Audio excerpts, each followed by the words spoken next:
अस्सलाम वालेकुम स्टूडेंट, बच्चे मसीह में खुश आमदीद। आप देख रहे हैं यू खानपुर चैनल। आज की वीडियो में आपको बताएंगे कि मिड टर्म इम्तिहान में ज़्यादा से ज़्यादा नंबर लेने का क्या तरीका है, यानी नंबरों को आप किस तरह मैक्सिमाइज़ कर सकते हैं। पेपर तो सबका एक जैसा होगा, लेकिन कुछ जो लोग हैं उसको और तरीके से करेंगे, कुछ वो और तरीके से करेंगे। तो कुछ गुंजाइश होती है, आपको एक ऑप्शन दिया जाता है यूनिवर्सिटी के पेपर्स में, उसका फ़ायदा उठा के आप बिल्कुल जैसे मैंने लिखा हुआ है राफेल बामुकाबला J-10C। अच्छा, J-10C ये वही जहाज़ हैं जो चाइना से पाकिस्तान ने लिए थे, और इन्हीं की वजह से जो है वो राफेल को गिराया गया है। ये सारी बातें आप सुन चुके होंगे, ये मैंने थोड़ा सा लिख दिया है क्योंकि आजकल यही चीज़ें चल रही हैं, तो मुझे बड़ा अच्छा लगा ये सारा कुछ देख के। हर पाकिस्तानी को ये अच्छा होगा, फ़ख्र की बात है। और जहाँ तक राफेल है तो कितनी इंसल्ट हो रही है उसकी, ये भी सबको ही पता है, तो इसी वजह से मैंने थोड़ा सा ऐड किया है। और रात वीडियो शेयर की थी डॉक्यूमेंट वेरिफिकेशन के हवाले से। ये स्टूडेंट्स जो अभी स्प्रिंग 25 में ऐड हुए हैं उनके लिए ज़रूरी है, लेकिन सबके लिए ज़रूरी नहीं है। कुछ ऐसे हैं जिनको करवाना है और बहुत से ऐसे होंगे जिनको नहीं जाना, तो तफसीलात इस वीडियो में देख सकते हैं। और अब आ जाएं वापस टॉपिक के ऊपर कि नंबर आपने कैसे लेने हैं ज़्यादा से ज़्यादा। तो चलें, अगर आप पहली दफ़ा हमारे चैनल के ऊपर हैं तो सब्सक्राइब कर लें, नोटिफिकेशन ऑन कर लें। यहाँ पे मैंने थोड़ा सा समझाने के लिए आपके पास दो केस तैयार किए हैं। ये केस 1 है और ये केस 2 है। फॉर एग्ज़ाम्पल एक हम जो केस है ना राफेल वाला, इसको हम फॉर एग्ज़ाम्पल इसका नाम दे देते हैं थोड़ा सा एम्यूज़मेंट के लिए।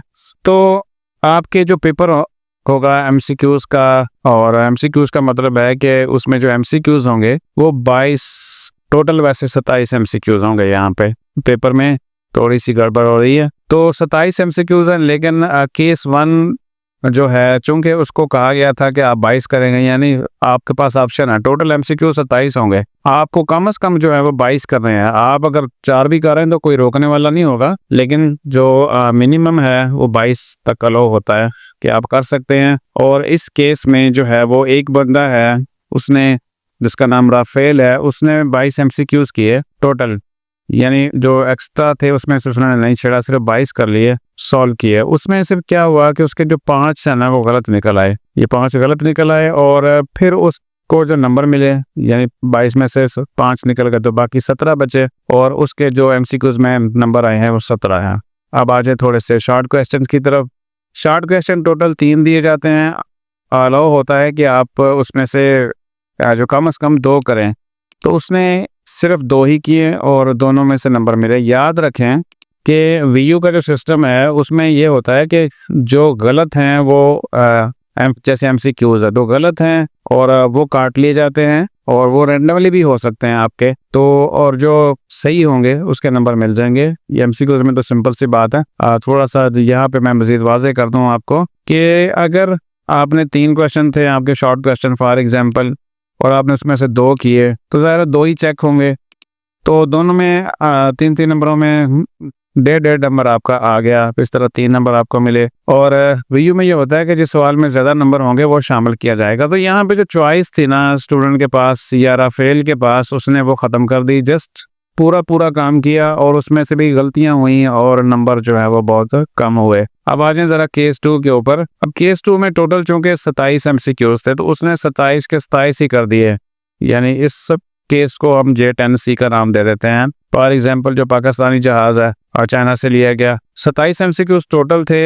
हालांकि केस जो ऊपर बने आपको 1 बताया उसमें भी 27 ही थे, लेकिन उसने जो है राफेल साहब हैं उसने सिर्फ 22 किए, और 22 में से भी 5 गलत कर बैठे और नंबर 17 हो गए। यहाँ पे जो J-10C साहब हैं, इन्होंने टोटल के टोटल जो थे ना 27 MCQ सबको ही उन्होंने जो है वो सॉल्व कर लिया। अब जब चेक हुए सॉल्व, उसने ये 27 उसमें से 5 गलत निकल आए, और 5 गलत निकलने के बावजूद उसके जो नंबर आए हैं वो 22 है। और 22 नंबर देखें, ऊपर वाले ने 17 लिए थे, यहाँ पे 22 नंबर है। अब आज शॉर्ट क्वेश्चन में इसके पास जो J-10C साहब हैं, उनके जो टोटल उनके पास शॉर्ट क्वेश्चन थे वो 3 थे, उसने तीनों के तीनों ही सॉल्व कर दिए। ये बड़ा अच्छा किया, तीनों के तीनों ही सॉल्व कर दिए, और तीनों के तीनों ही उसके मार्क हो गए, यानी नंबर उसके मिल गए। अब उसमें जैसे ऊपर वाला केस था उसमें 1.5 नंबर था, इसको मिले, एक में उसके नंबर 3 आ गए, एक में 2 आ गए, और एक में नंबर 1 आ गया, यानी 3 2 और 1 इस तरह मार्किंग हो गई उसकी।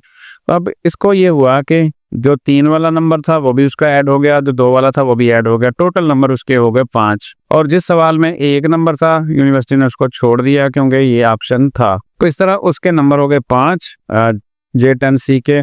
और वापस थोड़ी देर के लिए ऊपर जाते हैं तो यहाँ पे चूंकि उसने 1.5 नंबर लिया था, उसको कोई ऑप्शन भी नहीं था, चॉइस भी उसने फायदा नहीं उठाया, तो टोटल दोनों में नंबर उसके मिले 3। तो और इस तरह 3 और 17 जो है वो 20 हो गए, लेकिन इस यहाँ पे 22 पहले चुप आ चुके हैं, इसमें से उसके 5 हो गए और यहाँ पे उसके नंबर हो गए 27।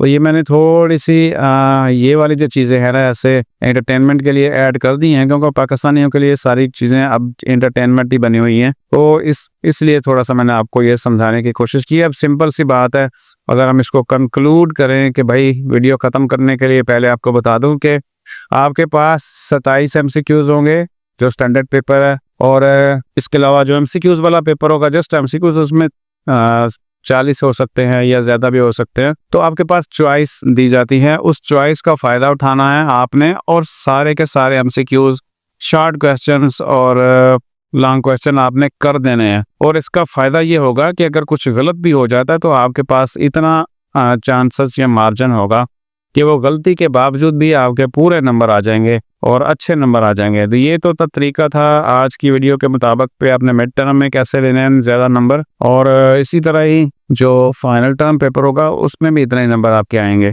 इसी तरीके से अगर आप सॉल्व करेंगे।